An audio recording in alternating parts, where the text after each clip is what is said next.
So let me just show you a couple of the new features. Directories, we've already looked at that. You need to set all of these first, and I have. You only do that once, and after the first time, it remembers the next time you open up the application.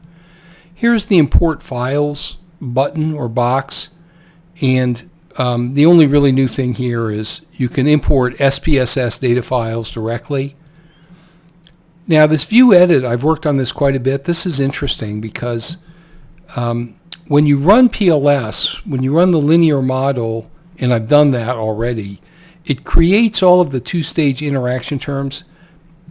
You can view or edit any of these files. Okay, so you can view the data file, and you could edit it if you wanted to, but I wouldn't recommend it. That is, it would change the data, and you need to keep track of that. So here's the moderators, though. It takes all of your estimates for the latent variables, and I had 7 of them, and it computes for any predecessor latent variables any possible interaction terms that you might want to model you might want to introduce to your model. So it doesn't accept product indicator terms at the manifest variable level, but it does at the latent variable level, which is actually as good or better. So you have that. You also you can import an SPLS model file, but you can also directly enter a new file simply by introducing the measurement model and the structural model. Now, when you import a Smart PLS model file, the SPLS-M model file, it automatically creates the corresponding measurement file and the corresponding structural file, which are editable. So I hit the View Edit button and come up here. Here's my measurement matrix. It's really very simple. It's just a source target. So these are the latent variables in the first column.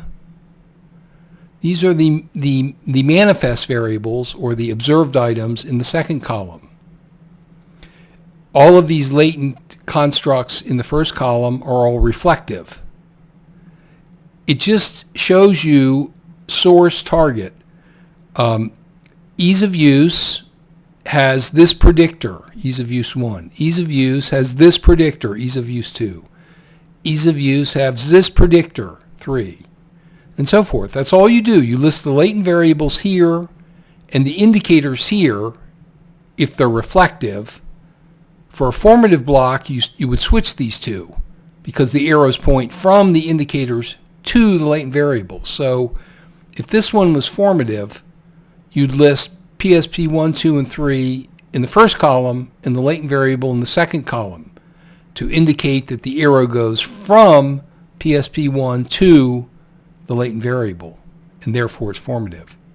You can edit this. Okay, the measurement, and then you have the structural file, the inner file. It's just the same thing. To, from, source, target, but these are all latent variables. It just shows where the paths are. So I have a path in the inner model from PSP to this one, from telepresence to this one. Note you can enter in these, you could edit this mile and I could save the changes and it would change the model and recompute everything. That's one way you can do it. Or in the import files, you can import them directly. You can create them in a spreadsheet, and I could just directly import a new measurement and structural model without using Smart PLS at all. Okay, so that's new. Also, the results that all get populated in these tabs now are also available.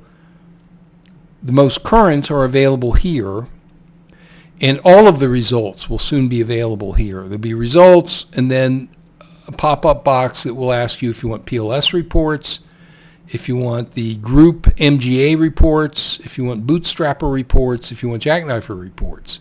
So there'll be 100+ reports that are available on demand through this one button, so you don't have to cursor back and forth.